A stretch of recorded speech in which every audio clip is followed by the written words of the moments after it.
If will to power is Nietzsche's metaphysics, if will to power is Nietzsche's ontology, what does that imply? What does that reveal to us about the world, or as Heidegger would say, about the nature of being? Heidegger says in his lectures on Nietzsche, quote, Nietzsche belongs among the essential thinkers. With the term thinker, we name those exceptional human beings who are destined to think one single thought, a thought that is always about beings as a whole. Each thinker only thinks one single thought. It needs neither renown nor impact in order to gain dominance. In contrast, writers and researchers, as opposed to a thinker, have lots and lots of thoughts. That is, ideas that can be converted into much prized reality, and that are also evaluated solely in accord with this conversion capability. But the single thought of a thinker is one around which, unexpectedly, unnoticed in the stillest stillness, all beings turn. Thinkers are the founders of that which never becomes visible in images, which can never be historiologically related or technologically calculated, yet which rules without recourse to power. Thinkers are always one-sided, namely, on the sole side assigned to them in the very beginnings of the history of thinking, by a simple saying. The saying comes from one of the oldest thinkers of the West, Periander of Corinth, who is accounted one of the seven sages. The saying goes, Me eta topan, take into care beings as a whole. End quote. Nietzsche said of the pre-Platonic philosophers, usually called the pre-Socratics, but Nietzsche loops in Socrates with, the lot of them. Nietzsche said of them that they were single-minded sages, that they each had one fundamental thought, one fundamental paradigmatic framework. And with this one fundamental thought, whether the thought of Thales, that all is water, or Heraclitus, that all is becoming, or Parmenides, that all is being, or Democritus, that all is atoms, with this one paradigmatic thought, the pre-Platonic philosopher recasts reality. He makes the whole of the world resound with a single chord which chimes out of his very being, or at least that's the way Nietzsche puts it. And in other words, what Nietzsche's saying is that it's an artistic, creative act to philosophize during this era, before there are formal systems of philosophy or schools of thought, or all these presuppositions and groundwork laid, that each had to discover philosophy for himself. And so Nietzsche describes them as proceeding by great leaps rather than careful steps. There's a sort of contrast between the artistic leaping philosopher, who Nietzsche and apparently Heidegger would consider to be true thinkers, versus the systematizing sort of carefully, the philosopher carefully builds and constructs his framework from a starting axiom in this sort of syllogistic chain. And so Heidegger sees in Nietzsche arguably this same tendency, which is perhaps why he was so enamored with the pre-Socratic philosophers, as was Heidegger. The pre-Socratic philosopher tries to discover the arche, the one, the beginning place, the first principle of existence, the principle from which we can understand the whole, the entirety of being. And it's from grasping the arche that the philosopher can then possess knowledge of the beings within that whole picture.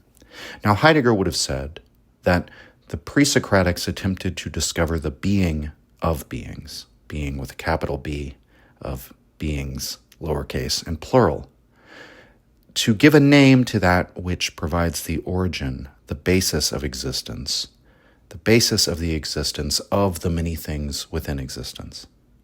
And Heidegger understood his own project as a return to the pre-Socratics, sort of going back before the errors of Western metaphysics. And so it's not surprising that he would appreciate this tendency in Nietzsche also. So for Heidegger, Nietzsche's will to power, therefore, is analogous to that claim, all is water, or to that claim, all is becoming, or all is atoms. Nietzsche is saying, all is will to power. This is Nietzsche's single thought, out of which his whole philosophy flows, out of which his whole philosophy is a consequence. Again, not as a sort of rational syllogistic chain, but in that everything in his philosophy sort of resounds with that same chord. You could say it's an artistic unity. And that, as with the pre-Socratics, Nietzsche's style of philosophy is an artistic act. And last week we discussed Nietzsche's will to power, seen through the perspective of art, where we considered the artist as the most perspicuous example or exemplar of the will to power, and therefore come to the understanding that this is what will to power does. Will to power describes a world where the various forces all attempt to push themselves out beyond themselves and thus gather themselves in the same act, thus to recreate themselves anew. And they represent a horizon to themselves from their given perspective of the ideal or the goal.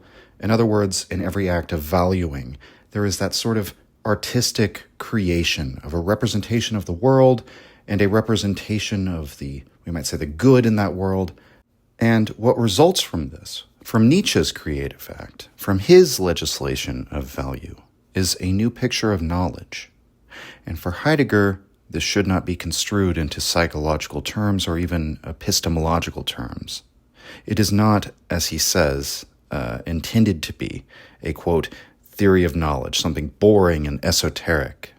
Rather, Heidegger draws out the implicit premise of the word knowledge, that knowledge is necessarily true knowledge, and false knowledge is, by definition, not knowledge. Knowledge, therefore, depends on truth as a concept. The very fact that we speak of knowledge points to the truth in an ontological sense.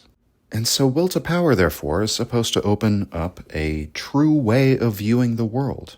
And people don't often speak of Nietzsche's philosophy in these terms, but Heidegger emphasizes that it is on the basis of the will to power that we can apprehend other truths.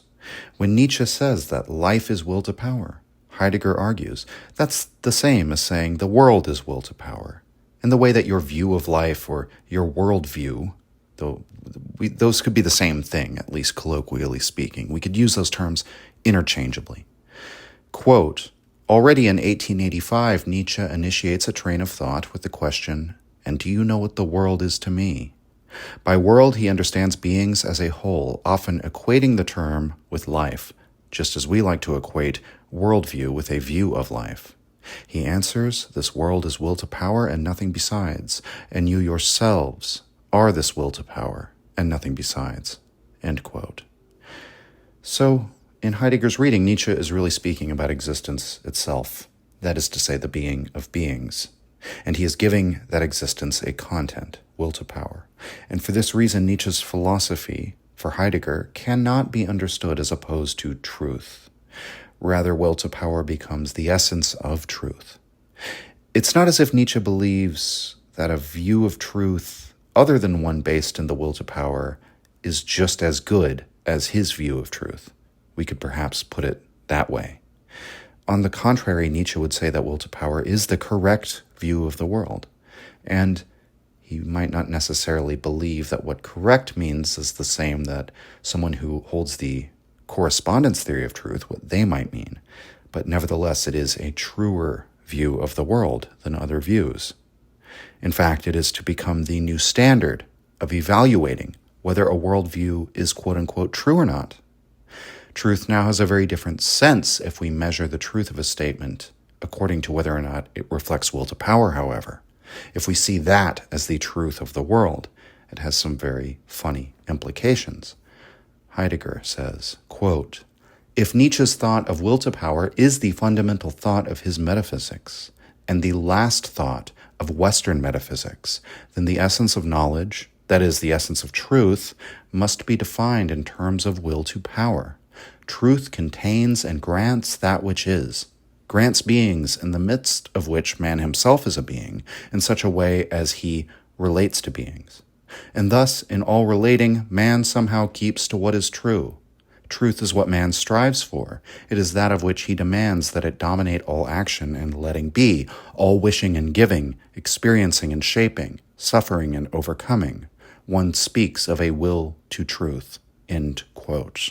as usual, Heidegger is giving us a very unorthodox reading of Nietzsche, but I think it is true, at least to some degree. So this is the next step, however, from the artistic act of creation, which is to recast the world as will to power. Now we have a new image of the world, and thus we have a new image of truth. In some sense, we're gesturing toward the same thing with both phrases, with, invoking an image of the world or an image of truth, because presumably the world is being for Nietzsche, insofar as the world as we actually experience it, the things themselves, right? And presumably to be a useful image of the world anyway, if we're evaluating viewpoints according to their relative strength or weakness, that image of the world ought to be true. And furthermore, it's the very usefulness, the validity in praxis, we might say, that becomes determinative in Nietzsche's thought. We don't mean usefulness in the sense of narrow conceptions of utility or of pragmatism, but rather usefulness toward the goal of making fundamental perceptions and judgments about reality. And the key really is judgment. We might also point out, however, that perception has an aspect of judgment, and judgment has an aspect of perception. These are sort of the dynamics of the will to power that Heidegger's already brought out in the previous lectures. So the more a viewpoint gives us an accurate power of judgment, the truer it is. And judgment means the ability to determine values. Ultimately, that's what it means. To separate the healthy from the sick, to separate healthy values from sick values, which means now, in this new language, the true values from the false, because values which do not serve will to power are not actually values, but unvalues. And by serve will to power, I mean making the capacity for judgment possible. So a judgment that undoes the ability to judge, or a value that devalues value itself, that's what we mean by sick values, and that's the sense in which they're not even true, in which they are unvalues.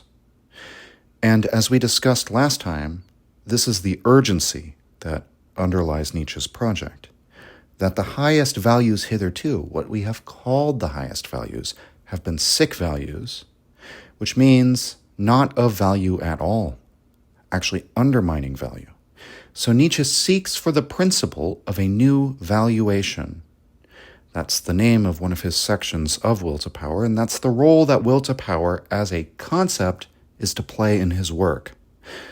Will to power is the principle upon which Nietzsche will reevaluate our values in order to redetermine what it is that constitutes life, which is to say, what the world is for us.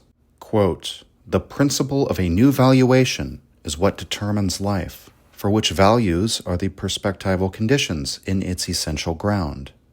But if the principle of the new valuation is will to power, this means that life, or being as a whole, is itself will to power in its fundamental essence and essential ground, this and nothing else. Thus a note from the last year of Nietzsche's work begins with the words, quote, 'If the innermost essence of being is will to power,' end quote." And something I would point out, because it's not obvious from just hearing the passage read, that Nietzsche does capitalize being in the passage that Heidegger cites, which means he is thinking about it in the same sense that Heidegger is. Nietzsche has written about being in that same sense when he wrote about the pre-Platonics, when he wrote about Parmenides and the pure theory of being, and the Heraclitean rejection of being with a capital B.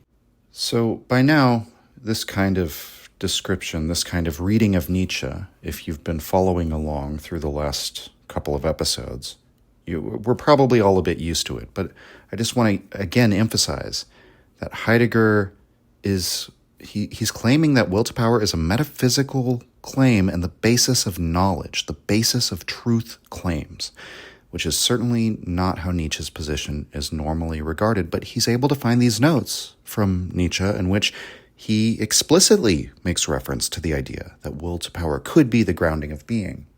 And you could read that as not quite a literal statement. You could read that as another Nietzschean experiment. It could be another artistic fiction, another bit of creative license for Nietzsche. But nevertheless, there it is. I think personally that is how I understand this, that Nietzsche was self-aware that what he was doing was a work of art. And I think it's interesting that Heidegger also establishes this. But, nevertheless, if will to power is to become the principle of a new valuation, which is fundamentally a valuation of values, the judgment as regards how the values of mankind stand in relation to one another, how they ought to be rank ordered, then we ought to ask what constitutes value for Nietzsche. We might recall the definition that Nietzsche gives in Beyond Good and Evil, that valuations are physiological demands for a certain way of life. Heidegger puts it this way, quote, "Value for Nietzsche means a condition of life, a condition of life's being alive. In Nietzsche's thinking, life is usually the term for what is, and for beings as a whole, insofar as they are.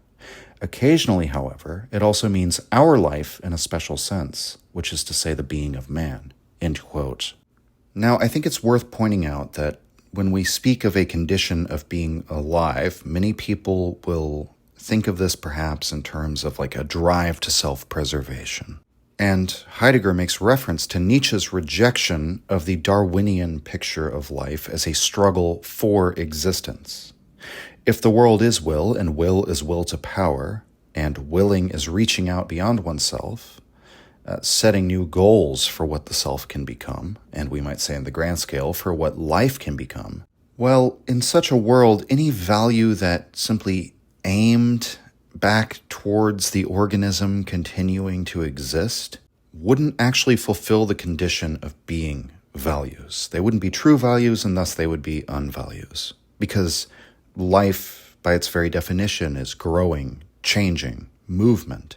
So the descriptions of the essence of life as conatus, or a will to exist, or Schopenhauer's will to live, or Darwin's struggle for existence, these all refer back to that desire to maintain oneself.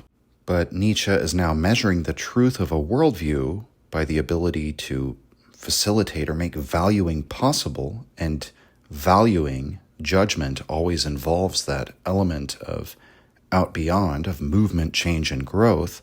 So any view of life that doesn't incorporate that is in some sense speaking of living things as if they're inanimate, dead objects.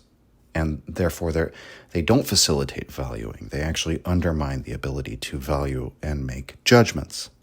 Now, we can make an empirical argument for Nietzsche's picture of life and unfavorably contrast the view of life as a will to exist with Nietzsche's picture of life as will to power. Because after all, if you take away the aspects of life that, involve movement and reproduction and the drive for nourishment, once again, you're not talking about life. You're describing an inanimate existence. And an observation that I've often brought up is that the mutation is such an essential aspect of life. It's responsible for all speciation. Life is not just, things that reproduce themselves in the same manner, in the same fashion as though it were a factory line. There is no form of life that exists without that mutative element. And this seems to be essential for what life is. It seems to be essential to life. So it's not just that life is animate, and it isn't even just that it reproduces itself. It's that it's constantly changing. And again, you can establish all of this empirically, but I do want to set that aside, that kind of defense of Nietzsche's worldview. And I want to point out something very critical to understanding this, because Heidegger, by the way, is very much opposed to using these type of just so arguments from empiricism. He's always about interpreting, you go to the things themselves, but what the phenomenon indicates is not immediately obvious. You need to interpret it. You need to bring to bear logos in order to reveal what the object really tells you. And so we have all these facts about life that I could list out, but in some sense that's not as important as the interpretive judgment we make about those facts.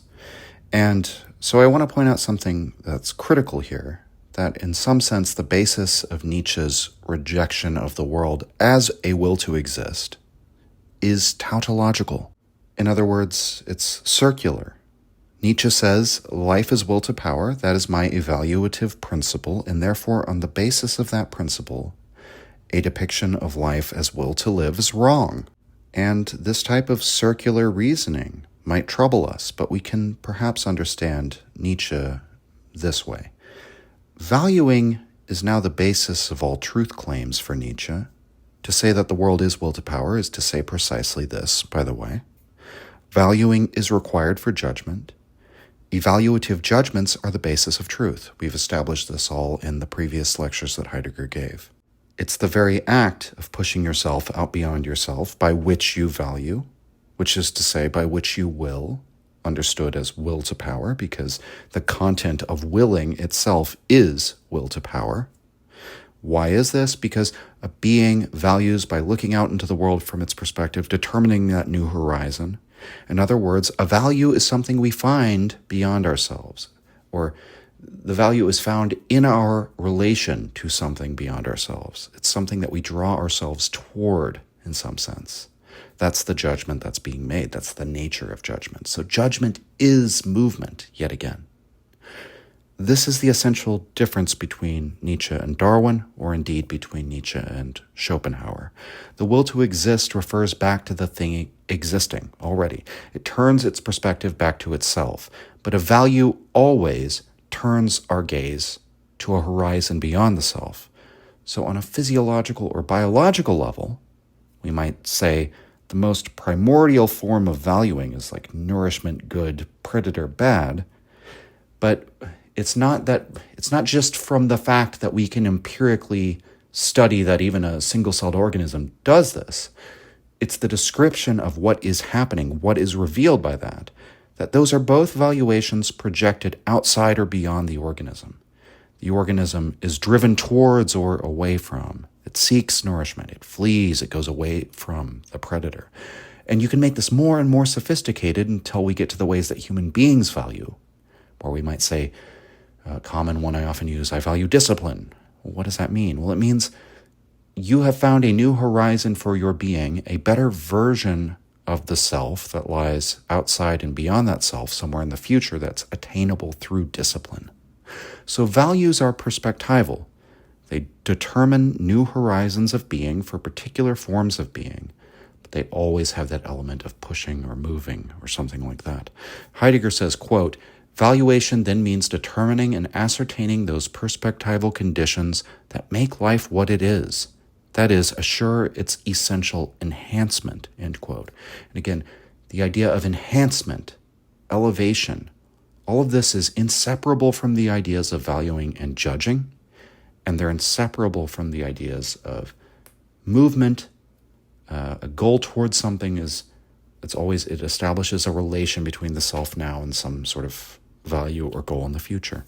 So, for Nietzsche, the question is about enhancement, growth, not mere existence, and that has to be the picture of valuing that we use because it's that picture of valuing that makes it possible.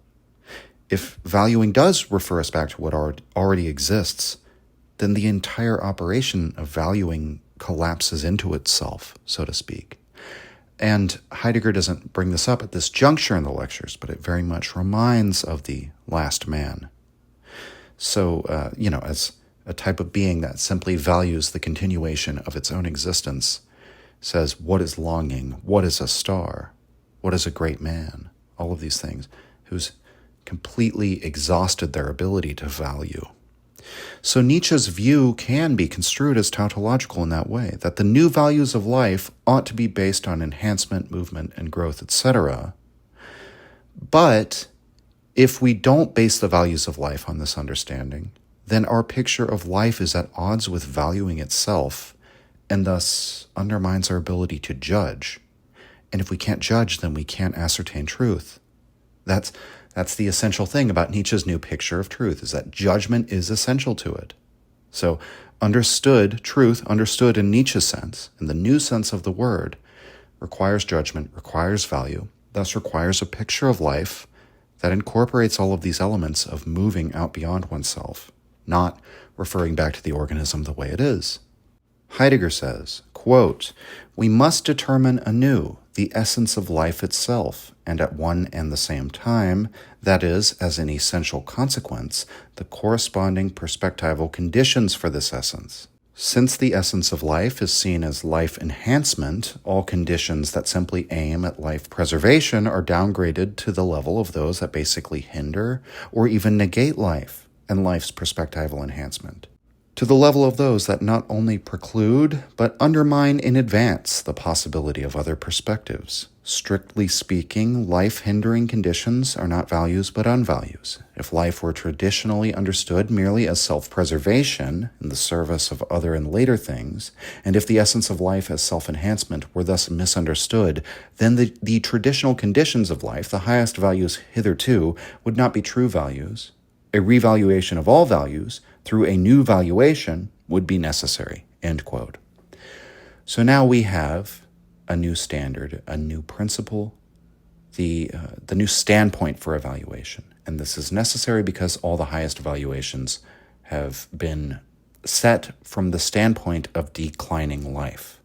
And Heidegger doesn't get into this as much in his lectures, but Nietzsche would say there are many reasons for this. For one, oftentimes a culture begins to philosophize in its existence, like very late into its existence, just by the nature of the activity of philosophy. And whenever a philosophy is produced by the old age of culture, it's always necessarily from the standpoint of declining life. Or we've gotten our philosophy from the priests, which is to say the class of men that was the least physically active and potent, the most hostile towards the values of physical existence, physical power and pleasure.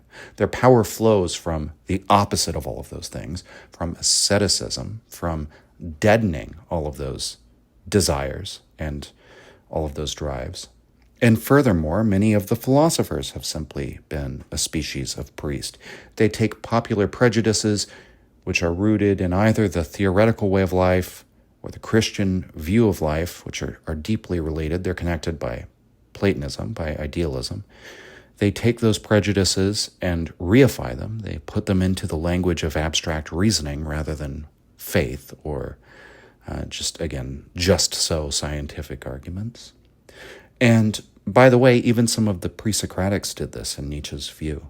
So, in any case, either from this abstract view of the world as governed by laws or a theological view of the world as governed by a creator God, there's this super-sensible world placed above our own, and as such, that's what kind of worldview comes out of the perspective of declining life. And so these worldviews make judgments about life from the perspective of that super-sensible world, the world that doesn't appear, that doesn't have presence, that doesn't even seem to manifest in physical reality. And it's from that perspective that they judge physical reality. And so oftentimes the people doing philosophy, those who have purported to provide an image of the world, and therefore an image of truth, have done so from the perspective of false values. So, for example, Schopenhauer philosophizes out of resignation, as Nietzsche says, his weariness toward the world. And he gives us a picture of the world in which the objects perceived by the senses are totally illusory, in which the will is the will to live, and in which the highest good is to negate that will. So he has that picture of existence in which the values refract back onto themselves. This creates a fundamentally dissatisfying world in which it's impossible to judge anything in it as good or valuable.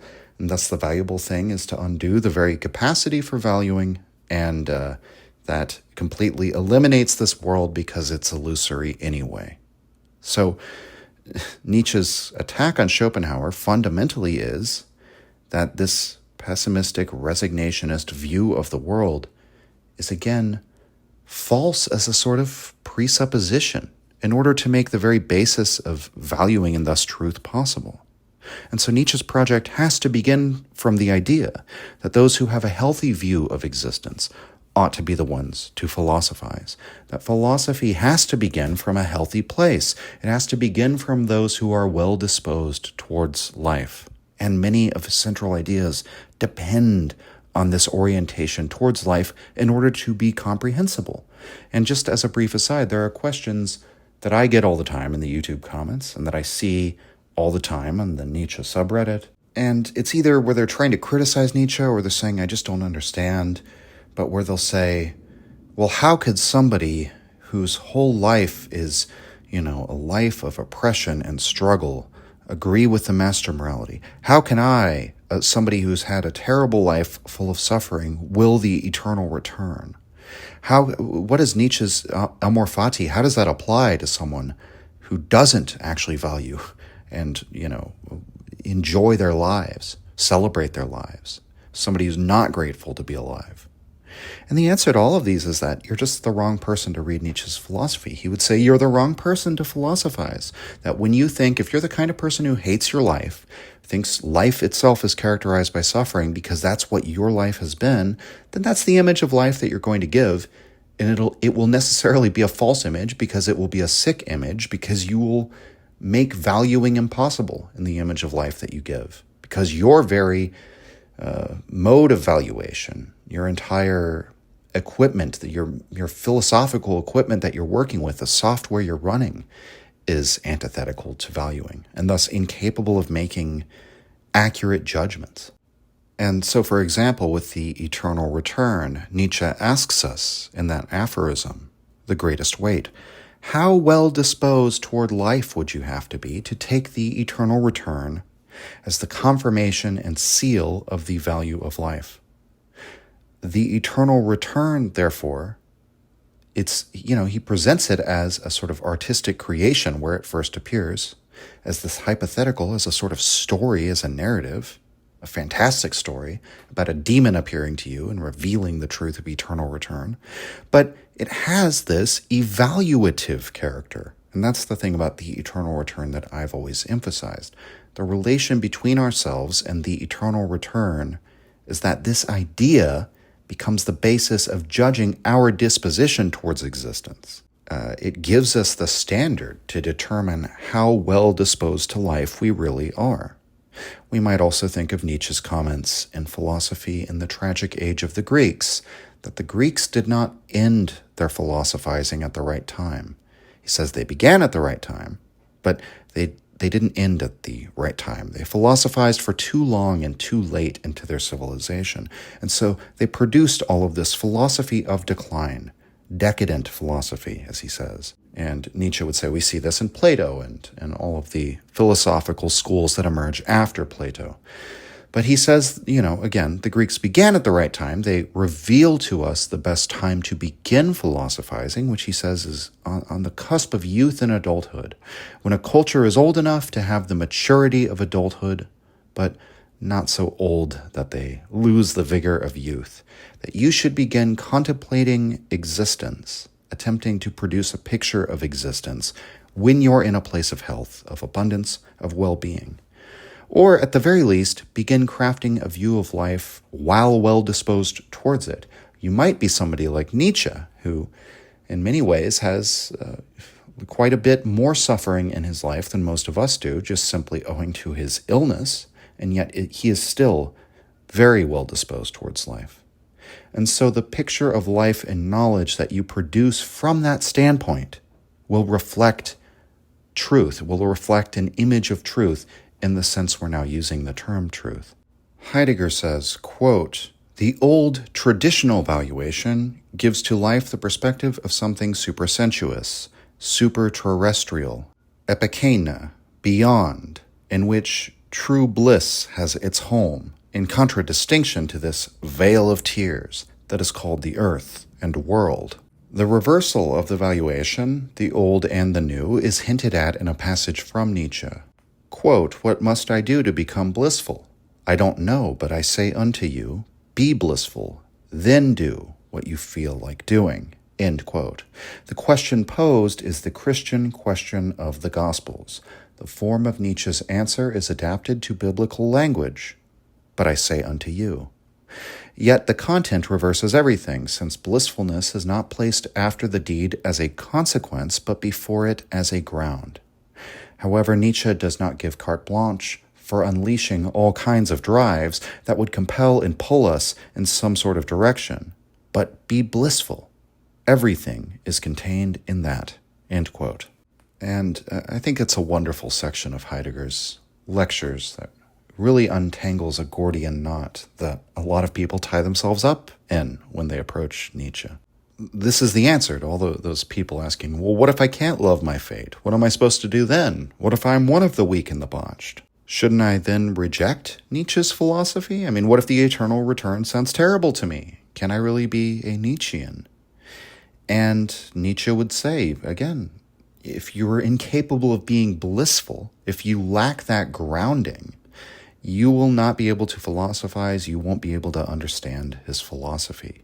If you find life a burden or a torment or a constant struggle, of course you're not going to love your fate. Again, these statements are tautological, but they reveal something. That whatever judgments come from that non-blissful position will be hostile valuations. That it isn't a moral indictment of the people in this situation who stand negatively towards life. It's simply, because of course, to say yes or no to life, it's not a rational choice, as Nietzsche says. It's not something a human being can rationally decide. It is an expression of whether one is healthy or sick. And just like we don't morally judge people for getting sick, it's not that you're wrong to be ill-disposed towards life. But again, the important thing to recenter ourselves on this question of the will to power as knowledge in metaphysics. From Heidegger's perspective, even if they aren't morally wrong, they are factually incorrect in their judgments. Again, based on the new understanding of truth that we get from Nietzsche, their judgments collapse into themselves. They actually provide us with false knowledge, which is to say, not knowledge at all. And it should be noted once again that the sick values have been the highest values. So those of you who say, what if my perspective fundamentally differs with Nietzsche, he would say that's typical. It's almost always from sickness that we get our values. And this is why Nietzsche would argue that he stands relatively alone in putting forward a principle of a new valuation that privileges the view of life from those who are well disposed towards it. And so to sum up, Nietzsche's view is that life is being, the essence of life is will to power. And according to Heidegger, this assertion completes Western metaphysics, which is guided by the question, what is being? Also destroys it. One of the earliest answers is that being is physis. And you could see those thousands of years as all leading up to this clarification that physis is will to power. We have dealt so far with the argument for why this must be the case for Nietzsche, but from this perspective of will to power as the being of beings, we should look at also the consequences of this perspective. Heidegger says we should expect then that the will to power would appear, so to speak, in every context, in science, in art, in religion, in morals. Perhaps the most important domain of human activity to consider for our purposes today, considering that we're talking about truth, knowledge, and so on, is science. Quote, according to Nietzsche, knowledge is a form of will to power. But what does he mean when he says knowledge? That must first be characterized and described, end quote. And Heidegger recognizes and indeed emphasizes the profundity and radicalism of this claim. Science is will to power. Reflective thought itself is will to power. That reveals something not only about thought, but also about will to power. It's not only a statement that through science, the Western mind has power, that we've organized the world, we've conceptualized it, we've given it form, we've taken hold of it, all of which are functions of the will to power as truth, represented in the will to truth, we might say, manifest in the will to truth. You might say that Nietzsche provides us with an understanding of science through this understanding of power, but it's also a statement that the will to power is scientific, that the will to truth is the will to power, which means the will to power is the will to truth, that truth is a power, in other words, that within the structure of truth-seeking there is power-seeking, but more importantly, in all power-seeking, there is truth-seeking. And that statement is comprehensible really only within the new vision of truth that Nietzsche provides, that the way we cognize the world is rooted in these value judgments, that judgment is the first step, not just in the conceptual representation of the world, but even in the sensory representation of it.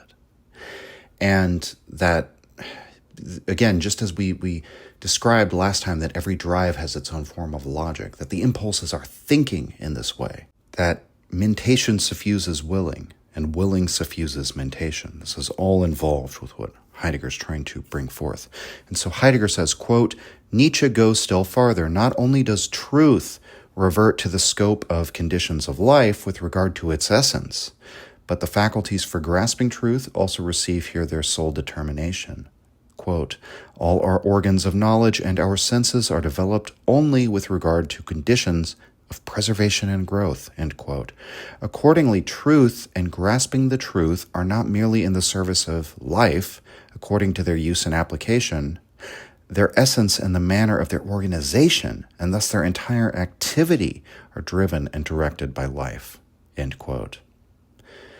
And so, to risk a vulgar oversimplification of Heidegger's point, you could simply say that the reason why we have sense organs is because sense organs were useful for the organism. But again, not useful in the sense of narrow utility. We might say useful for enhancement, something like that. And there's we've gone over at the beginning of the episode, a long chain of how we get there, but the sensation of the world, the investigation of the world through the senses, is that not the basis of science? So the fact that we seek truth at all, or even have a notion of such a thing as truth, is because it enhanced our life to do so, which means will to truth is an aspect of it, is a consequence of will to power. And so every human, and indeed every form of life, or every drive within the human, cognizes the world, calculates about the world for the sake of power, for the sake of willing out beyond oneself based on its values, its judgments. Now, Nietzsche also makes a number of remarks about the truth that you might remember from the last episode, in which he refers to truth as a type of error. And I bring this up now not just to address this potential objection to Heidegger's line of reasoning, which does need to be addressed, but because it will be really helpful to talk about Heidegger's confrontation with Nietzsche's classification of truth as a kind of illusion. And in doing so, Heidegger makes a brief sidetrack into Heraclitus, which was Nietzsche's favorite among the pre-Socratics, who Heidegger says had a similar understanding of truth as Nietzsche. And this is clarifying in light of the statements that Nietzsche makes that truth is error or illusion. For Heraclitus, to know is to take hold of what shows itself. Remember in the Greek that the phenomenon, the object that appears, is called literally that which shows itself. Logos, of course, has the connotation of seeing. Logos is that which allows us to make seen what has appeared. And Heidegger insists that the image, therefore, as Heraclitus discusses image, is not image in the sense of Christian theology or later philosophical views of epistemology that make the image the mind's mere representation. He says this view doesn't relate to Kant and his division between thing in itself and phenomenon. So when we look out into the world, we see image. The image is not understood as something grasped only subjectively, but rather as a being which shows itself. I hope that's quite clear. I think it's all there in the face of it, right? We in philosophy tend to overcomplicate this, but remember, Heidegger's trying to go back before Kant even existed, between this phenomena-noumena split, these theories of knowledge which he thinks were a mistake, and he's trying to recapture, in some sense, almost the naivety of the Greeks.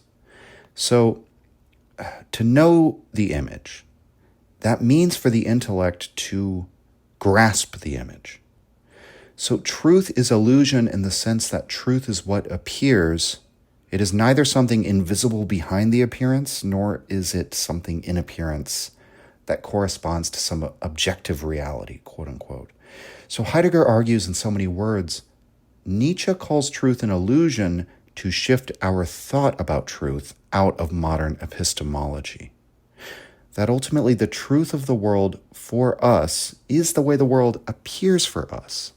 But what's key for Heidegger is that Nietzsche is now operating according to this new evaluative standard, right? Which is very important because it's not that Nietzsche says all truths are equally illusory and therefore of equal value. No, truths can be rank ordered, and Nietzsche will do this.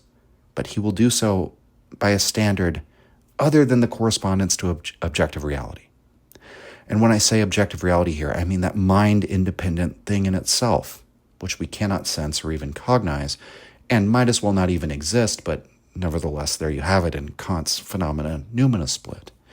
And in some sense, Heidegger's saying Nietzsche's closing the book on that whole chapter of Western metaphysics, where that was how we determine truth. He is destroying that, leveling that, starting again with this standard based on will to power.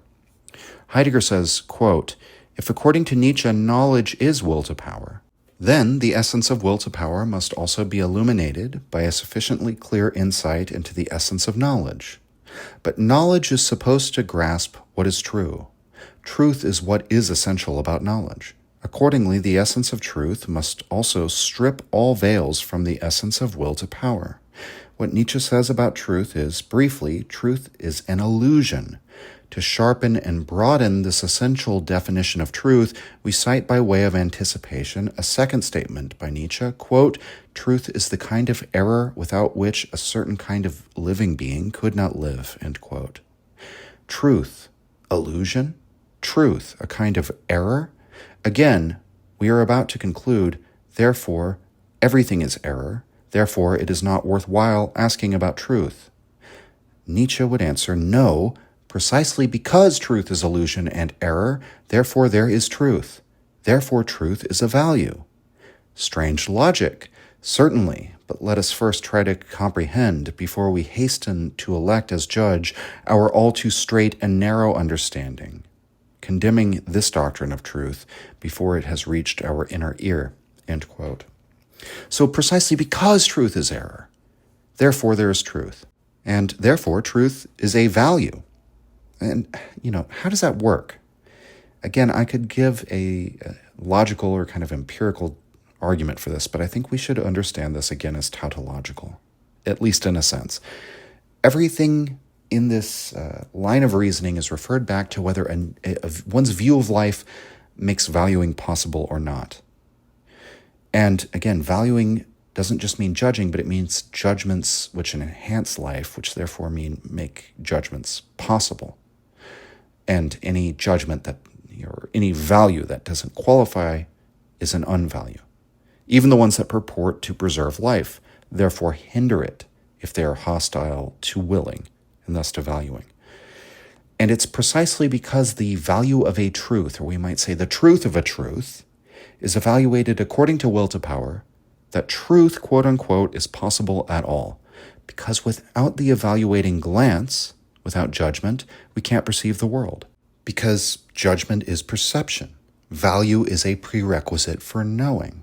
But this means that we've included perspective, we've included the image, the perceptual system that renders an image out of that evaluative judgment, which is it's not objective or universal. We've made that essential for making truth claims. That's the very strange thing that's happened in Nietzsche's metaphysics, again, using Heidegger's language here. And Heidegger quotes from some of Nietzsche's notes in Will to Power that I also want to read. In fact, I read a section earlier where Heidegger was referring to this section, but I think it'll be good to read it in full, because Nietzsche explains the same issue another way in this passage, that belief is the essence of truth, which is a funny phrase if we consider it in light of Socrates' standard of truth, or his standard of knowledge that comes through in the Protagoras, that knowledge is justified true belief. That's usually how we translate it. So we might say knowledge is a higher form of belief for Socrates. Nietzsche, in some sense, he doesn't fully repudiate this framing, but he says that the converse, that without belief there is no knowledge. That so in a way you could say he's almost making the same point, but he's saying that belief is less like a lower form of knowledge and more like its essential foundation. We could put it like that. So in other words, wherever truth appears, where truth exists, it is in the belief of the knower as a necessary prerequisite for having truth. Truth comes into being at the point when a perspective grabs hold of it, we might say. if we separate that element of belief from truth, we have to ask if we're even speaking in meaningful terms anymore. What is truth? If it exists outside of minds that have grabbed hold of it, that if there's no mind to believe in the truth, what does it mean to say anything would be true, regardless of a mind to believe in it? So Nietzsche writes this in Will to Power 507, quote, "The estimation of value, I believe that such and such is so, as the essence of truth. In estimations of value are expressed conditions of preservation and growth. All our organs of knowledge and our senses are developed only with regard to conditions of preservation and growth. Trust in reason and its categories, in dialectic, thus the value estimation of logic, proves only their usefulness for life, proved by experience, not their, quote, truth. That a great deal of belief must be present, that judgments may be ventured, that doubt concerning all essential values is lacking, that is the precondition for every living thing and its life. Therefore, what is necessary is that something must be held to be true, not that something is true. Quote, the true and apparent worlds. I have traced this antithesis back to value relations. We have projected the conditions of our preservation as predicates of being in general.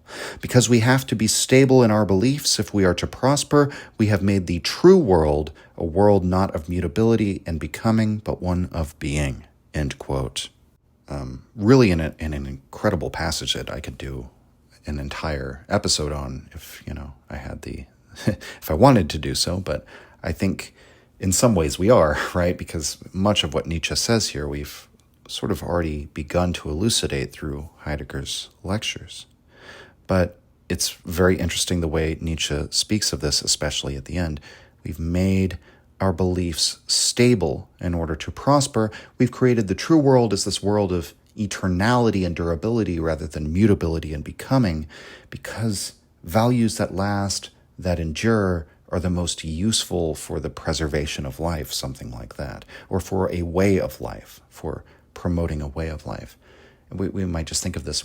I think Nietzsche is literally putting this forward in sort of like physio-psychological terms, that the values that seem to be, what might we say, the most enduring in their usefulness over long generations begin to become reified, begin to appear to have being and perdurance.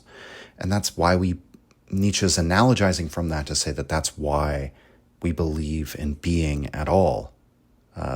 That's why we believe in enduring truths at all. So once again, if we're operating from that framework of will to power, it was that horizon, that perspective that made being appear to be eternal, right? That the observation that within the social life, okay, this set of values seems to endure and seems to be useful across multiple generations. It seems to outlast any one human in the fleeting changes of life. And we reason from this that being itself, that there are objects with substance that have fixity, that endure beyond the flux of becoming, and so on and so forth. But to go back to earlier in the passage, what is necessary is that something must be held to be true, not that something is true. Truth is held, it's grasped. So truths are what we believe, and therefore truths can be understood as a kind of property of the mind. I don't mean property in the sense of equality, I mean property, right?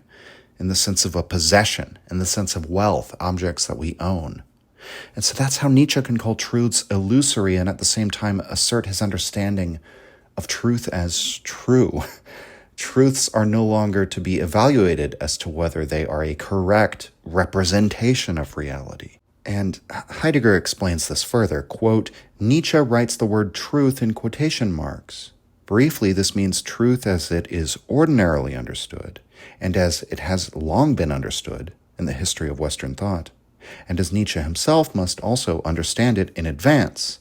The essential definition of truth that since Plato and Aristotle dominates not only the whole of Western thought, but the history of Western man in general down to his everyday doings and ordinary opinions and representations runs, briefly, Truth is correctness of representation, and representation means having and bringing before oneself beings.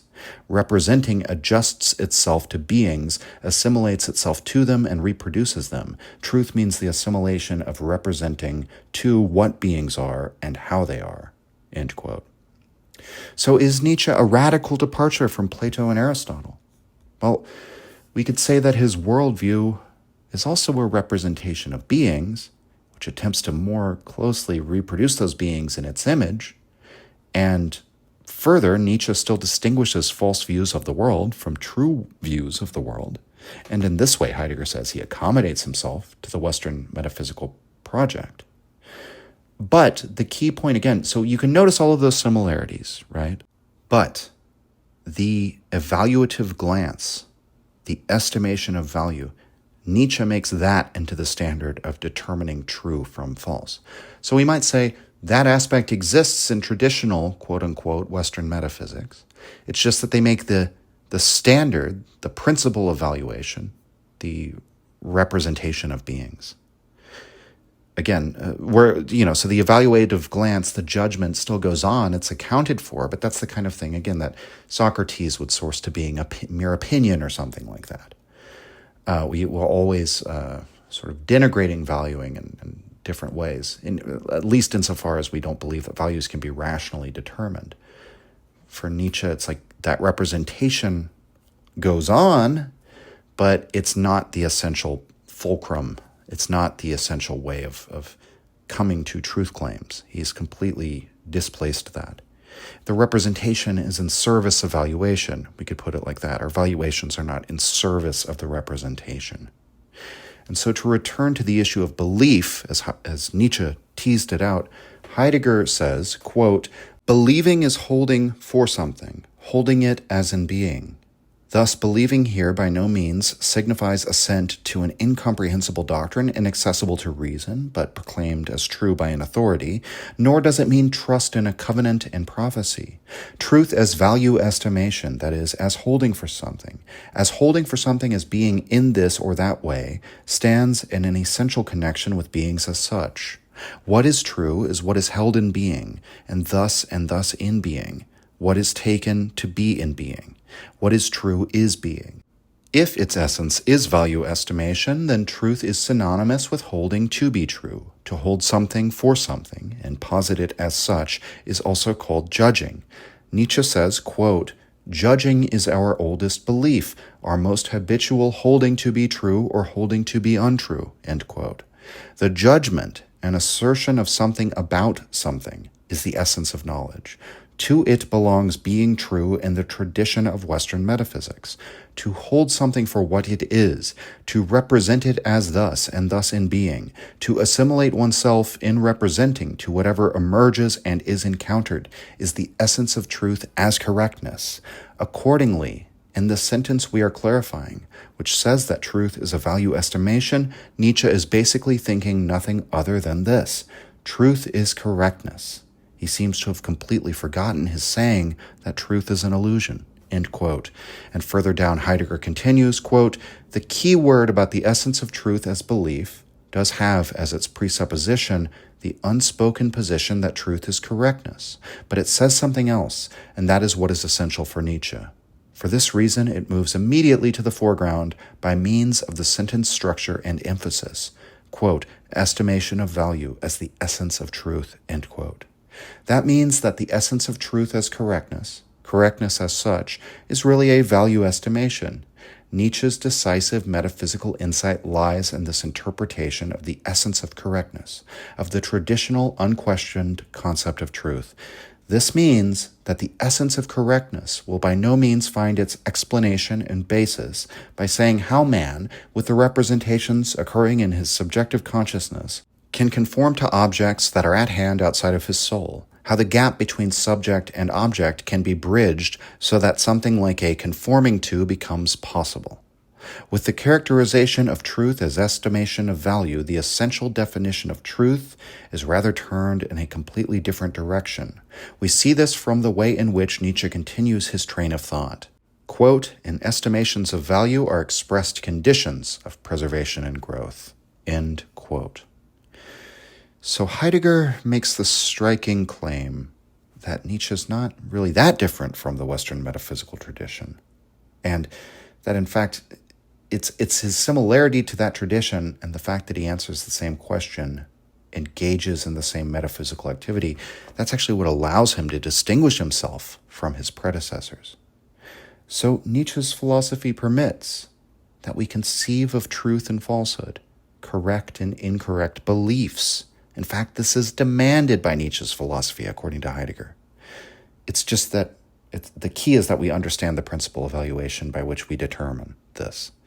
Estimation of value as truth. And thus we estimate views of truth according to whether they account for estimation.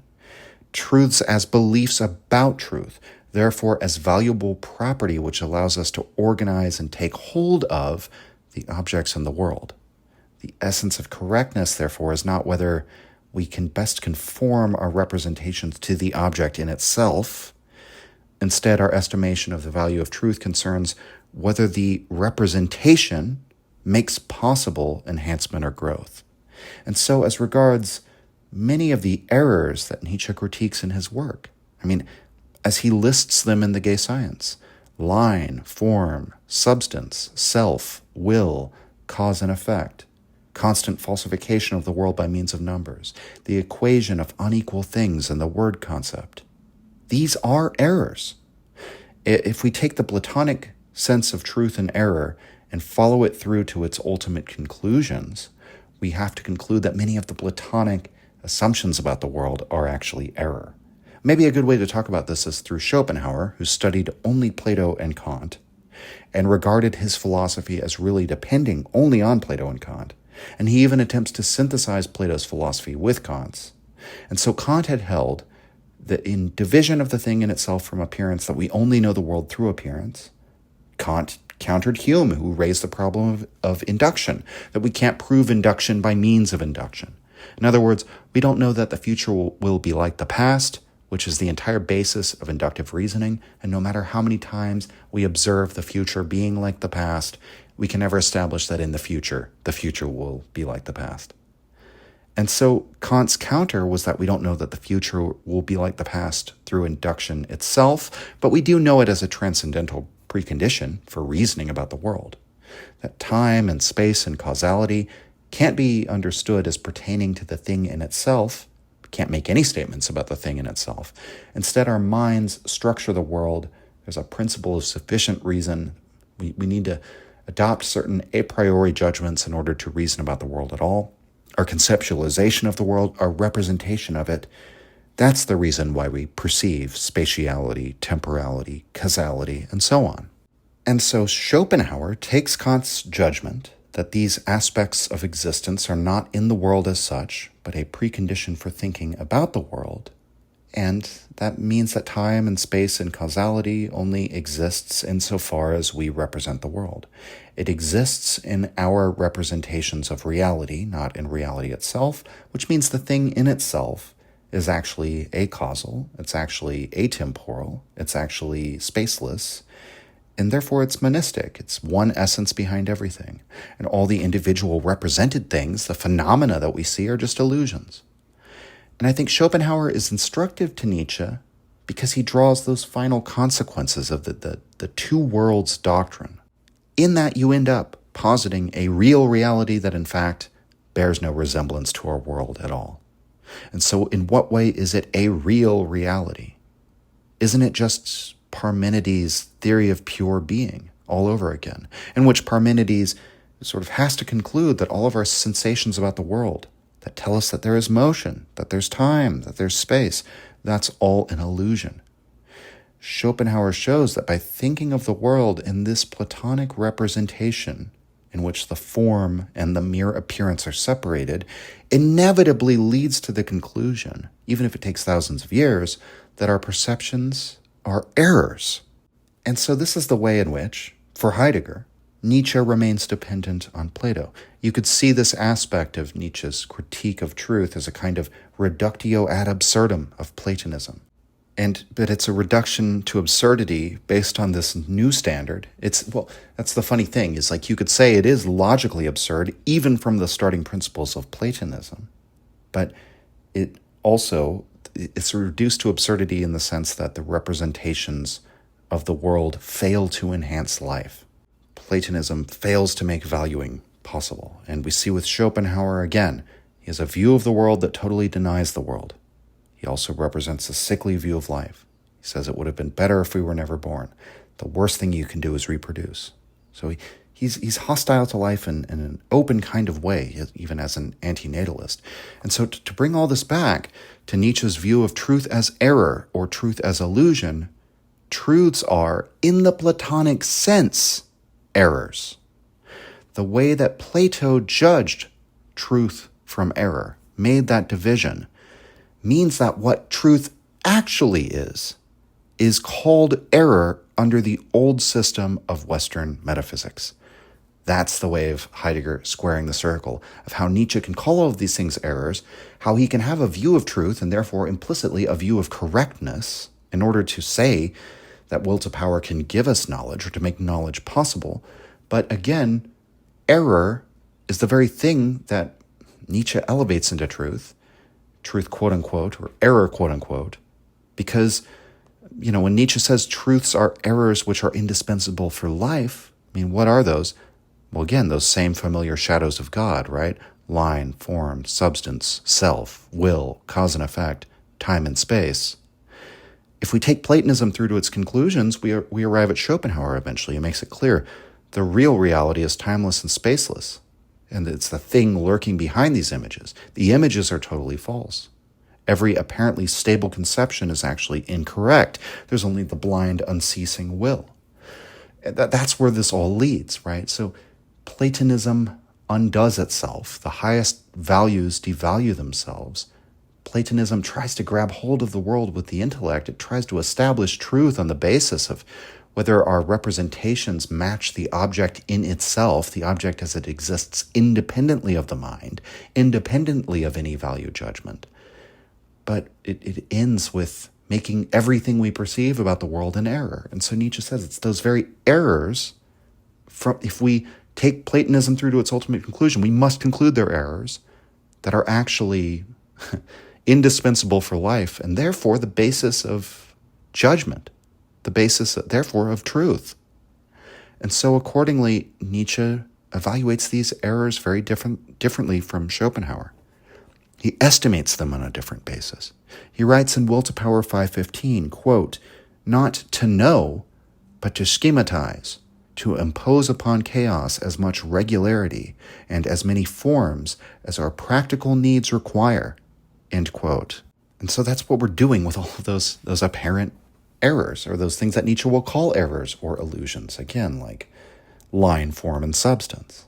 They're imposing regularity that we require for our practical needs. And what is it imposed upon? Well, he says chaos. And that, of course, raises the question, what is chaos? And Heidegger comments on this by considering the Greek word. Quote, "The Greek word chaos originally means the gaping. It points in the direction of a measureless, supportless, and groundless yawning open." End quote. And so if the ground of being is in fact timeless, spaceless, and acausal, and so on, what is it other than measureless, supportless, and groundless? Is it not a chaos? Is it not the case then that if our minds pattern or structure our comprehension, our representation of the world, and this includes bringing to bear a notion of time and space and cause and effect, are our minds not imposing order upon chaos? Is that what it means to judge, to estimate, to conceptualize? Not to know in the Platonic sense, not to discover these as the objective truths that Plato was looking for, or that entire idealist tradition of Western metaphysics was always looking for, something behind the reality. But are our minds not instead giving form to a chaotic reality according to our needs, once again?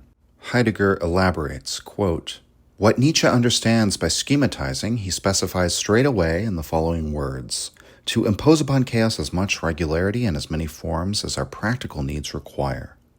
How and in what respects does this essentially define knowing, understood as schematizing? Schematizing is discussed as imposing a certain measure of regularity in certain forms. Schemata are here coinages that as such contain a regularity and a rule. But equally important, or even more essential, is what Nietzsche says in two additional points. First, regulating forms are to a certain extent imposed on what Nietzsche calls chaos.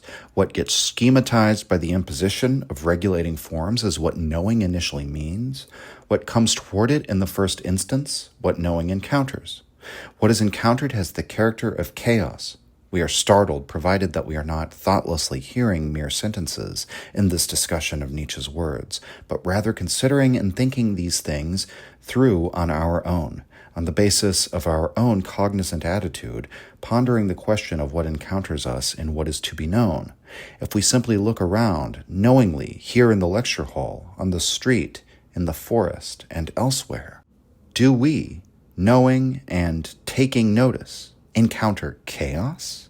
Do we not rather find an ordered, articulated region out of which objects that pertain to one another stand over us in a surveyable, handy, available, and measurable way?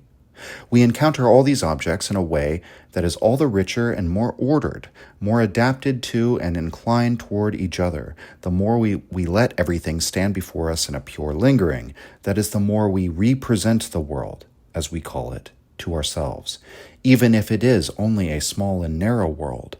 But after all, it is not chaos. Second, Nietzsche says that the standard according to which regulating forms are imposed upon chaos is determined by our practical needs. Thus, practical behavior, the praxis of life, not theoretical representation, is the attitude from which the knowing mode of behavior arises and is determined. The essential framework of knowledge now has its firm outlines. Knowing is schematizing. What is to be known and is knowable is chaos, and what knows is the praxis of life. Yet these statements go against what we found a moment ago in the immediate view of our customary everyday representing of the world." End quote. So, first of all, it remains to be seen whether we can bridge the gap between Nietzsche's shocking claim that the mind first and foremost encounters chaos, between that and our experience. Because does that really match our experience or our intuition any more than, say, Parmenides' theory of pure being does? Before we address that issue, I just want to point out that you could come to a really profound conclusion about Nietzsche's view of life from Heidegger's analysis here, that what lives is what knows, and not incidentally so, insofar as what knows is a subset of what lives that isn't necessarily an essential aspect of life. No, everything that lives, in some sense, quote-unquote, knows, in that it gives some sort of form to the chaos of the broader reality. That to live is to give structure. That again, in valuing there's perceiving, and in perceiving there's valuing. In willing, one pitches oneself out beyond the self, creates an image beyond the self. That's representation, it's calculation, it's an essential part of life, down to the most rudimentary life form, the most rudimentary drive. And life does this as a praxis. In other words, there's nothing about the knowing process that is disinterested. There's no way of knowing that's detached from valuing. But again, this understanding of every form of life, even the most rudimentary drive within us, as form-giving to the apparent, or as Nietzsche says, the chaos all around us, I think is very, very informative about how Nietzsche thinks about knowledge.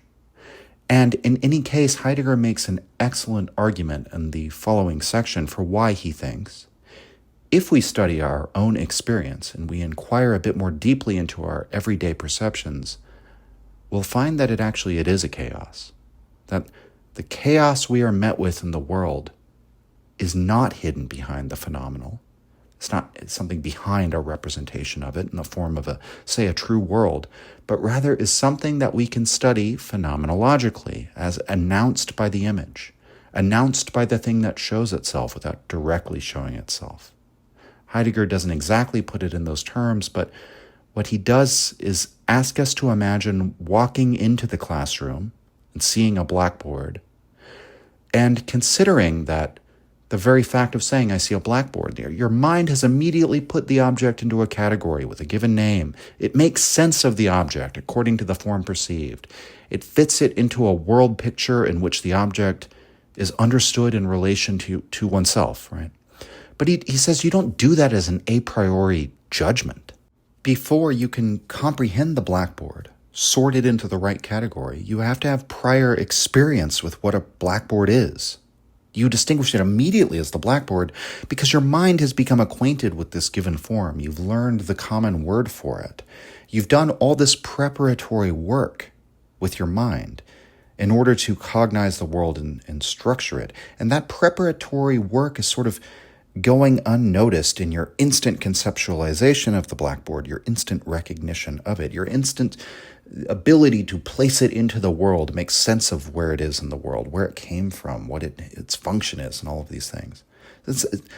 What he's pointing out, that you don't have an innate idea of what the blackboard is.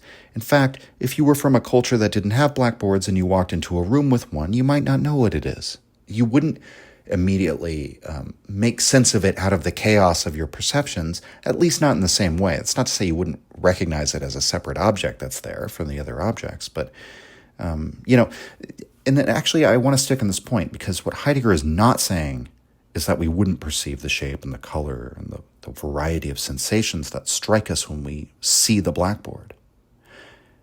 His argument is actually premised on the fact that that is what you would see if you didn't subsume the concept blackboard, subsume into that concept the sensations of black, gray, hard, rough, extended, flat, all of these qualities of the object. That, in fact, it's when we are met with a sensation that does not fit into an existing conception that the experience is almost chaotic. And so, in a way, it's that the concept is mediating your interaction with the sensations. That in those situations when you are hit with sensations that you can't understand or cognize easily, that's when you feel yourself bombarded by sense information.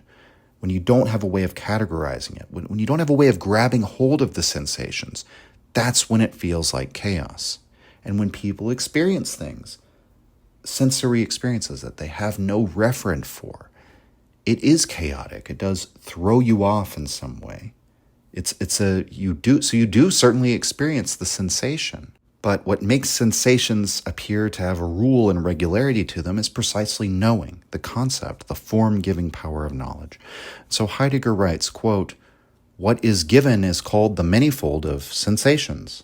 Kant even speaks of the mass of sensations, meaning by that the chaos, the jumble that crowds us, keeps us occupied, concerns us, washes over and tunnels through us. One says, with apparently greater precision, through our bodies, not only in the moment of perceiving this blackboard, but constantly and everywhere. For at the same time, and together with what we have been given in the so-called outer senses that we have cited, crowd and mill, drift and float, detain and push, pull and support sensations of the inner sense, that one, again seemingly precisely and correctly, ascertains as bodily states. If we thus venture just a few steps in the direction indicated, behind, so to speak, what appears so harmlessly and quietly and conclusively to us as an object, such as this blackboard or any other familiar thing, we do meet up with a mass of sensations. Chaos. It is what is nearest. It is so near that it does not even stand next to us as what is over against us, but we ourselves, as bodily beings, are it." End quote. So just to reiterate, the chaos doesn't refer to an arbitrary jumble of sensations. The fact that we sense all of these things about the blackboard, it's not random, or it's not chaotic in the sense of unpredictability, right? Like in the sense of quantum physics, the way they talk of randomness. We can assume at least that people will have the same series of sense perceptions when seeing a blackboard, whether they're seeing one for the first time or the 1,000th time. Rather, the chaos is what we're always taking into our bodily states as the unmediated existence of Dasein that's so near to us that it isn't even next to us, it is us. So chaos doesn't bombard us from outside, we are chaos. The sensations are as much in us as they are in the world, and the sensations come from us as much as from the world. But again, it's not random or arbitrary. It's not chaos in that sense. It's not just pure subjectivity. Chaos is used in this context to refer to the senses that are, again, unmediated, the sensations that we haven't given form to. The fact that we're able to form sensations together into something comprehensible seems to reveal that there was a form to comprehend already within the sensation, right? So again, that's another way in which Heidegger's not just saying that it's just your subjectivity that it imposes from totally outside the sensation and order. It's again that phenomenological perspective of going to the thing itself and then revealing, bringing to light, uncovering what it tells you. So the form is already there in the sensation, and our knowledge is what sort of mediates that into our perception of it, or something like that. And so Heidegger says the following, quote, "Chaos is what urges, flows, and is animated, whose order is concealed, whose law we do not descry straight away. Chaos is the name for a peculiar preliminary projection of the world as a whole, and for the governance of that world. Again, it seems, and here most of all, an uninhibited biological thinking is at work. It represents the world as a gigantic body, as it were, whose bodying and living constitutes beings as a whole, and thus lets being appear as a becoming.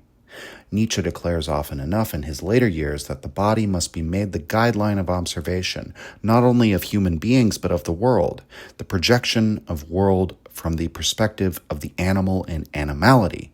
The fundamental experience of the world as chaos has its roots here. But since the body is for Nietzsche a structure of dominance, chaos cannot mean a turbulent jumble. Rather, it means the concealment of unmastered richness in the becoming and streaming of the world as a whole." End quote. And here I want to point out a parallel between the last lecture series we looked at, where we talked about will to power as art. There was a theme in those lectures I didn't talk about as much, but where Nietzsche puts forward the theory of rapture as the center of art, which we could translate as ecstasy or frenzy. And there's that passage that's in Twilight of Idols, but it's part of how Nietzsche views art from the point of view of the artist, from the inside out, so to speak. And when we look at art from the perspective of the artist, we find that rapture is the essential state. Literally, rapture meaning being abducted, being taken out of yourself. And remember how Heidegger talked about anger lifting us out of our ordinary self-awareness and putting us in a state beyond our mind. Rapture does this for the artist. We might call it genius or inspiration, but the important thing is that it's a state of mind in which the individual's ordinary self-conception is overwhelmed, and he begins to project himself into something beyond himself. And speaking as an artist myself, I think this is dead on. I think art should be viewed from the perspective of the artist if you really want to understand art. So often it's viewed from the outside in, from the point of view of the audience or the connoisseur or the critic or the productions of art, rather than the activity and the process. And rapture is a key part of that experience, and it's really where the creative act originates and is initiated. But Heidegger focuses on rapture in that lecture as form giving.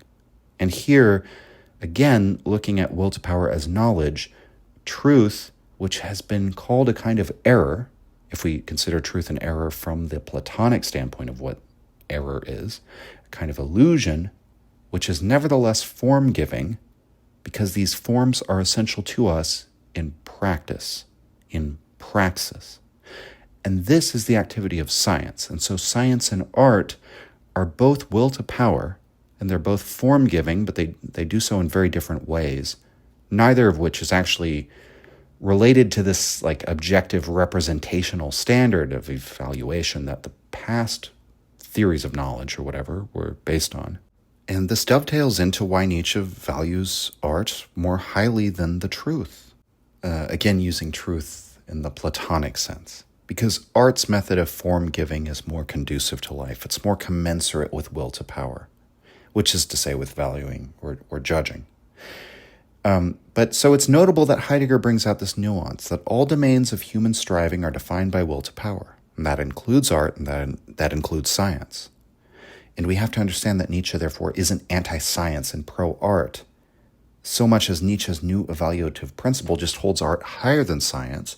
They're both methods of giving form to the world, but we ought to view science through the optics of the artist, as Nietzsche says. Understand science as something subordinated to life, not the other way around. And the reasons for that, I think, are clear based on all of the things we've discussed throughout this whole episode, really. But I just wanted to point out that they both have that form-giving element to them. It's just Nietzsche thinks art does it better. Art is better at establishing new valuations. Heidegger argues, quote, "Thus, the thinking that, as revaluation of all values, strives for a new valuation also includes the positing of the highest value. If truth cannot be the highest value, that highest value must be yet above truth, that is, in the sense of the traditional concept of truth. It must be nearer and more in accordance with true beings, that is, with what becomes. The highest value is art, in contradistinction to knowledge and truth. It does not copy what is at hand, does not explain matters in terms of beings at hand, but art transfigures life, moves it into higher as yet unlived possibilities. These do not hover above life, rather they awaken life anew out of itself and make it vigilant. For, quote, only through magic does life remain awake," end quote. And that was from Stefan George that Heidegger's quoting there, continuing with the passage, quote, "Yet what is art? Nietzsche says it is, quote, an excess and overflow of blossoming bodily being into the world of images and desires," end quote. We must not take this world in an objective or a psychological sense. We must think it metaphysically. The world of art, the world as art, discloses it by erecting it and placing it in the open, is the realm of what transfigures. What transfigures? Transfiguration, however, is what becomes. It is a becoming that lifts beings, that is, what has become fixed, stable, and congealed over and beyond to new possibilities. End quote. So I mentioned this before, but that's the reason why the analogy from biology to mutation and species, or the mutation versus the stable genome, is so useful. That whatever the exceptional variation is versus the norm, the template, whatever we want to call it, the reason why truths sought in a scientific way as the pursuit of the will to truth, the reason why they're necessary for praxis, why they're practical, well, as we already said, that's not because of a pragmatist view of life. Practicality is not a final value. It's not a motivating value. It's more of a structure for relating truth to life, something like that. And so science, meaning the will to power as knowledge, provides us with fixity. It provides us with a stable picture of the world. It takes hold of the chaos and gives it form. And form is precisely duration, the standing still of the phenomenal world, at least for a time, at least insofar as we can grab hold of it. And this is power. The power to make the chaos, the flux, stand still. That is, in fact, what grabbing hold of it means, right? That's what the metaphor of grabbing points to, holding it still. And this is power. It's error, in the same way that Schopenhauer points out that our conditioning of the reality through the principle of sufficient reason is an error if we view the world as will. That is to say, if we view the world for what it really is, quote unquote. But if we don't regard the world as hiding a true world, hiding a monistic substance, and instead being a series of images, not illusions, right, but appearances which present or unveil themselves to us, not randomly, but in a way that must first be taken in, held by the mind, in order for that stream of sensation to mean anything, in order for it to transcend chaos, well, then in that case, science, the will to truth, again, that's real power. That's one of the highest forms of power. But again, art is set above it. And why? Because art is transfiguration, being transfigured. What becomes? A becoming that lifts beings. What lifts what has become fixed and stable and congealed to new possibilities. Now, Nietzsche also says art is form-giving. So how does that work? Well, you could almost say, to put it really simply, you could say that art has the power to both make fixed and to destroy the boundaries of what was fixed. That, in some sense, just as we talked about at the end of last episode, that becoming itself requires fixity, that change requires something that is changed and something that changes into, that fixity sort of is presupposed by the idea that there's changing. If it was just pure flux, pure change, there wouldn't be anything that is changed, which would be sort of an absurdity. And so really, art has both of those powers, or rather, in such that things can become, art gives them form. That might be a way of putting it, but that its ultimate activity of art is that transfiguration.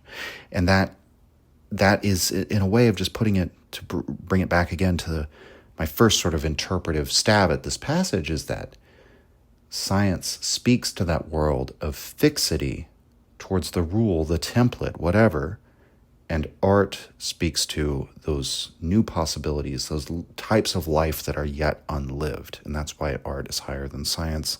And that's also the way of understanding how they both give form, although art also transforms, might be the good way to put it. And so we return then to this whole idea of we take perceptual hold of the reality, or an object in the reality, or a state of affairs within the reality, or even ourselves, and that this is a necessary grounding in order to set a horizon, which is nevertheless, again, that relation between ourselves now and a potential in the future, a value that orients us towards change, towards pushing ourselves beyond ourselves. That's like the significance of the concept of a horizon. The horizon's always perspectival, it's always pitched into the future, and it relates us to this whole act of willing or valuing. And Heidegger shows how the Greek word for schema, schemata, relates to the concept of a horizon. And further, he argues the idea of perspectivism and the horizon on which values are set are interrelated concepts in Nietzsche's philosophy. Quote, Nietzsche often equates horizon and perspective, thus he never reaches a clear portrayal of their distinction and their connection. This lack of clarity has its foundation not only in Nietzsche's way of thinking, but also the very matter itself. For horizon and perspective are necessarily related to each other and intertwined, so that one can often stand for the other. Above all, both are founded in a more original, essential configuration of human being, in Dasein, which Nietzsche sees and can see as little as all metaphysics before him. End quote. So the meaning of perspective is to be able to delineate a horizon. And remember Heidegger's being in time. We always pitch ourselves out into the future. We always live in the future. The future is where value exists. Now, the future is indelibly related to the present, obviously, because we're standing in the present, pitching ourselves into the future. But again, there's this great significance to the future within temporality.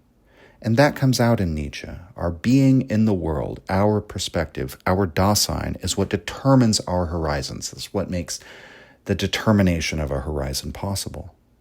So, to return to the broader point, fixity, duration, that's required for valuing, because values are found where the will pitches itself out beyond itself. We need that image which beckons us from the horizon and motivates our willing.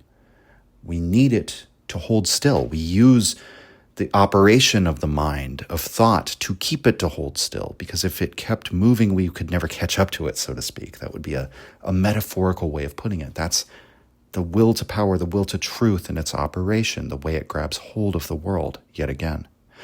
Quote, the living being needs, on the basis of and for its vitality, what is crucial for it as a living being, namely, that it live, that it be, that, as we saw, it not succumb to the torrent of its own characteristic chaos, but erect itself and come to stand in that chaos.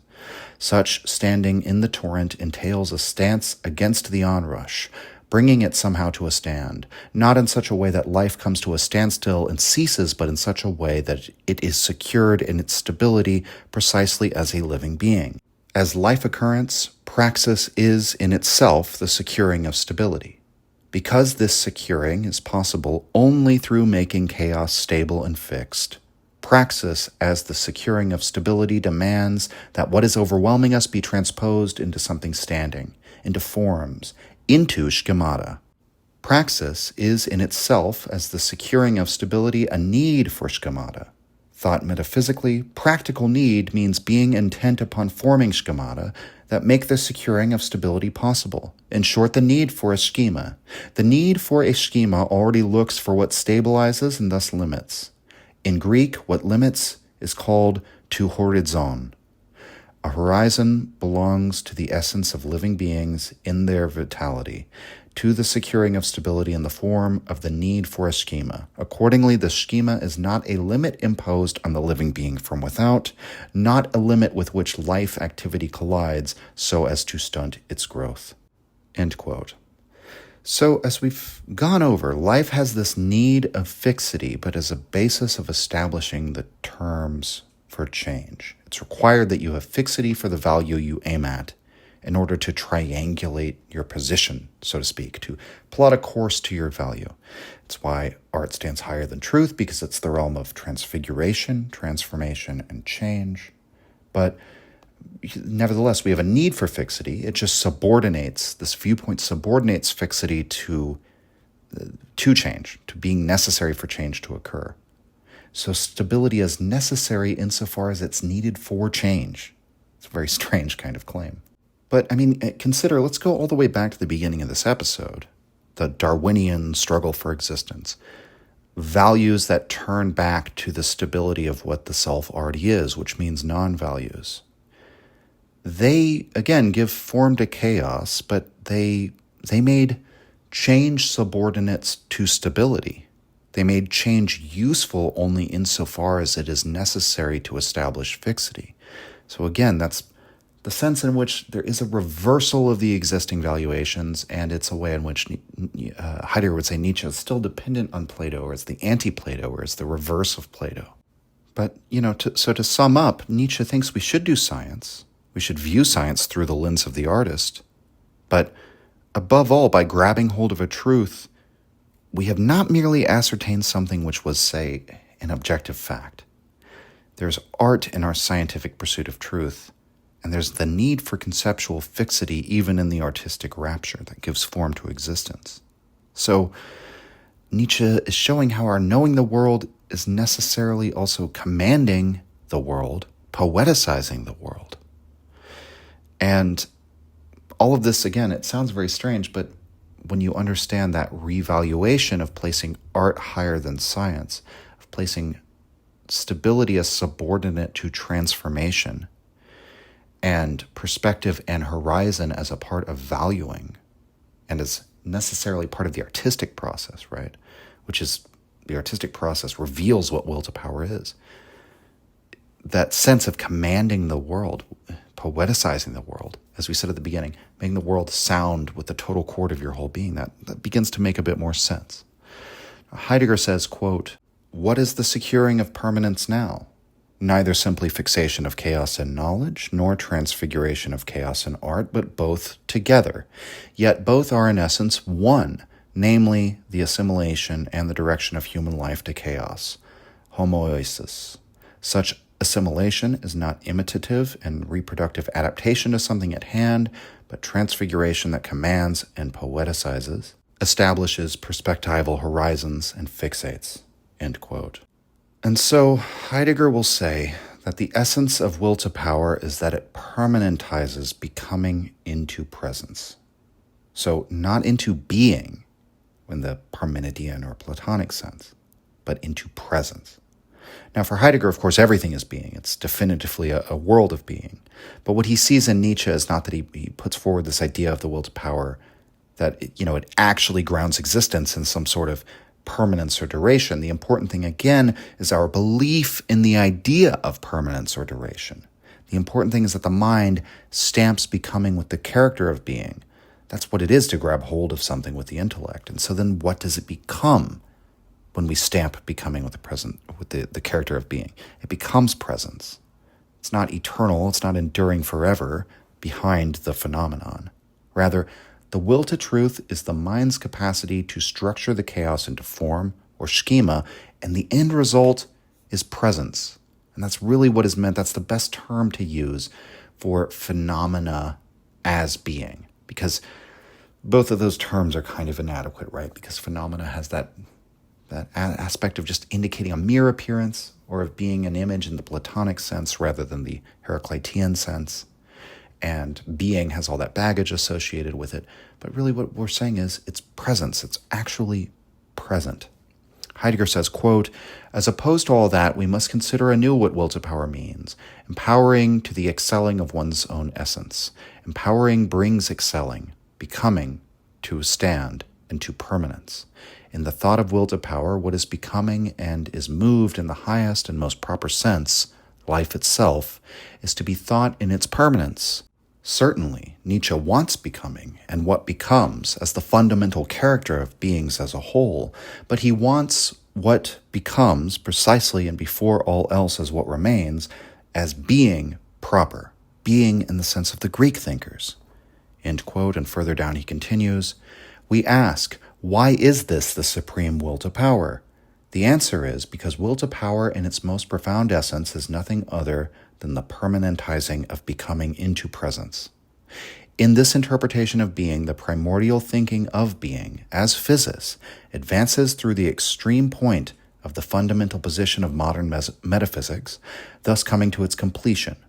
Rising and appearing, becoming and presencing are in the thought of will to power, thought back to the unity of the essence of being, according to its initial and primordial meaning, not as an imitation of the Greek, but as a transformation of the modern thinking of being to its allotted consummation."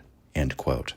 And so, in this way, Nietzsche thought Western metaphysics through to its completion, and in so doing, he brought about its end.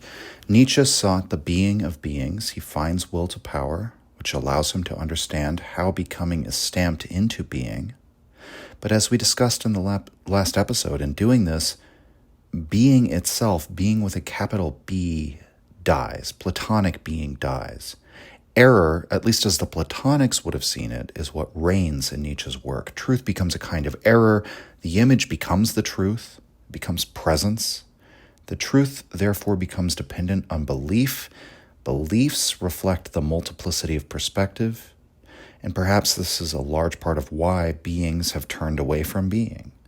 In other words, why our drive to knowledge has thrown itself into the sciences with that positivistic bent. Nietzsche opens the way for that. The idea that metaphysics is not really necessary. All the action is in physis. It's in physics. It's all in the actual, we might say. And Heidegger says it is because of being, capital B, that beings have abandoned the pursuit of being. In other words, with our evaluative glance, with our evaluative judgments, we've ranked the practical power of science above all else. And Nietzsche, he doesn't agree with this. He wants to place art above science, but he accounts for all of this. But what did Nietzsche himself do? How did he relate himself to the pursuit of truth? Well, Heidegger argues, and I think convincingly, that he did seek the whole. He sought being. He sought out a view of all life, an account of life, a world picture, a worldview. And so Nietzsche, even if he reveals the world as perspectival, and thus beings pursuing or grabbing hold of truths, here we put truths in scare quotes, he does this through his own metaphysical activity, his own seeking of being. Being is what reveals to him the nature of the intellectual activity of beings. Heidegger's emphasis, therefore, at the end of the lecture is that we cannot rest now on our laurels because Western metaphysics has been solved or something. And I mentioned this in the earlier episodes, that this is what I love about Heidegger. He's not trying to close anything off. He's not trying to reach the end. Of course, his interpretation of Nietzsche has to end in some sense because Nietzsche's life and works do have a beginning and end. And with the retrospective glance, we can kind of sum up his project. And the lecture has a beginning and an end. And so Heidegger's project has to end at some point. Nietzsche's project has to end at some point. And it's only when someone's project is finished and closed off that we can make those evaluative statements about them. It's only then that we can determine what their meaning was, what the significance of Nietzsche has been. But that shouldn't mean that we stop thinking, that our inquiry can now end. Heidegger says, quote, "We dare not plunder Nietzsche merely for the sake of some contemporary spiritual counterfeit, nor can we, ostensibly in possession of eternal truth, pass him by. We must think him. That is to say, we must always think his sole thought, and thereby the unitary guiding thought of Western metaphysics to its own intrinsic limit." End quote. And so Nietzsche destroys Western metaphysics so that we can have a new beginning. And that's Heidegger's goal. And one of his most famous quotations is from What is Called Thinking, in which he says, quote, "We are still not yet thinking," end quote. We think that thinking is something obvious. We think that it comes easily to us to think. We take it for granted. And thus we don't give enough thought to thinking itself. We don't even know, properly speaking, what thinking is. That very point is anticipated by Nietzsche, by the way, in Beyond Good and Evil. Nietzsche writes the following, quote, "When I analyze the process that is expressed in the sentence, I think, I find a whole series of daring assertions, the argumentative proof of which would be difficult, perhaps impossible. For instance, that it is I who think, that there must necessarily be something that thinks, that thinking is an activity and operation on the part of a being who is thought of as a cause, that there is an ego, and finally, that it is already determined what is to be designated by thinking, that I know what thinking is," end quote. It's almost it's like a stereotype about philosophers, right? That they're the kind of people who will spend all afternoon thinking about what thinking is. But perhaps we don't have to be so cynical and reductive about all of this. Maybe there's a real value to introspecting about the things we take for granted, the things we find to be obvious, and asking ourselves why we believe these things. And in that way, it's another similarity to, if not Plato, his teacher Socrates, investigating, inquiring after the everyday assumptions. Why do we believe that thinking is such an easy and obvious thing when it seems that in our everyday thinking we don't come up with original thoughts? Usually our thoughts respond to or react to external stimuli. Oftentimes these responses are patterned by past experience, by what we've already learned or been told. Our thoughts also are patterned by, as I often point out, how much sleep you got the night before, what you ate that morning, whether you're stressed or angry or any of these things. And so, in short, how much of your thinking actually represents a real conscious attempt at generating some new or original insight or consideration? How much of your thinking is an affirmative, creative activity that isn't just a reaction, that isn't just something based on presumptions or presuppositions? How much of your thinking do you actually put effort into? How much of your thinking is self-reflective? I mean, forget about the problem of free will. What about free thought? Are your thoughts free? Never mind your actions. So, in making the very act of thinking a problem and a mystery and a question, Heidegger makes us expend effort on thought once again. By making metaphysics once more a question of ontology, Heidegger forces philosophy to have to address itself to the truth with a capital T once again, to make being a concern, a real concern, not just some detached epistemological theory of knowledge. And I think while his interpretation of Nietzsche can be unorthodox in many ways, he also encourages us to apply ourselves with that same level of effort to interpreting Nietzsche anew, or to thinking through the central thoughts of Nietzsche to the end for ourselves. And so Heidegger opens up new possibilities for interpreting Nietzsche. He reopens some of the old questions of Nietzsche that you may feel have already been answered. But what he's trying to do is, again, like a true existentialist, make everything more difficult. But in doing this, maybe our engagement with it will require us to actually care. And I think that's a beautiful thing about Heidegger's work. This man really deeply cares about these intense philosophical entanglements. And even though his work can feel like a maze sometimes, the very act of working our way through the maze, I think, will be, to put it in Nietzsche's terms, life-enhancing. Now, as with the other episodes on Heidegger, I've had to leave out quite a bit here. I mean, I've tried to give you the best summary of the broad points that I can give. And I'll leave all of you to explore the other issues in these lectures. For example, truth as justice in the latter chapters of this lecture. You can also find more material about the eternal return of the same, or about nihilism and the history of nihilism in these lectures in Heidegger on Nietzsche, Volumes 1 and 2.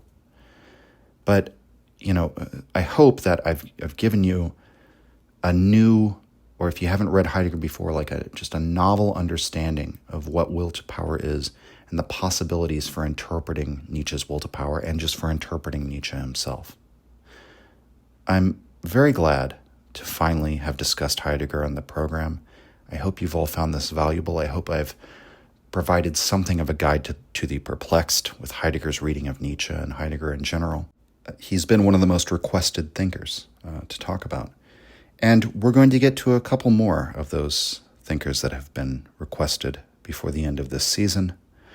But next week, we're going to come back for some of a kind of an interesting hard left turn out of what we've been talking about recently. We're going to go back to one of Nietzsche's early lectures. In fact, his earliest lecture as a professor, his inaugural address on Homer.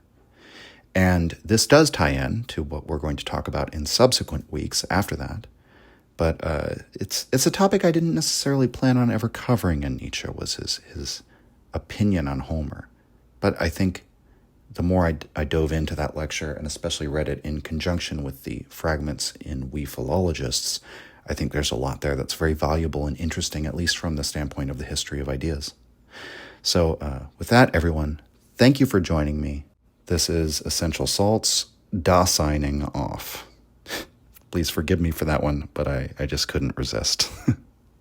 If you enjoyed the Nietzsche podcast or found it helpful, you can visit us and support the show at patreon.com/untimelyreflections.